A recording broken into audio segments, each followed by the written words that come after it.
Hello everyone and welcome back. Today we're gonna see how to activate picture-in-picture mode in YouTube. Firstly, launch the Settings app on your phone and scroll down to Apps.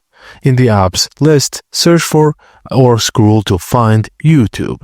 Tap on it, then on the YouTube app info page, tap on Picture-in-Picture. Toggle on the option to allow picture-in-picture mode. Now, when you play a video YouTube and exit the app, it will shrink into a floating window. Move it around or resize it while using other apps.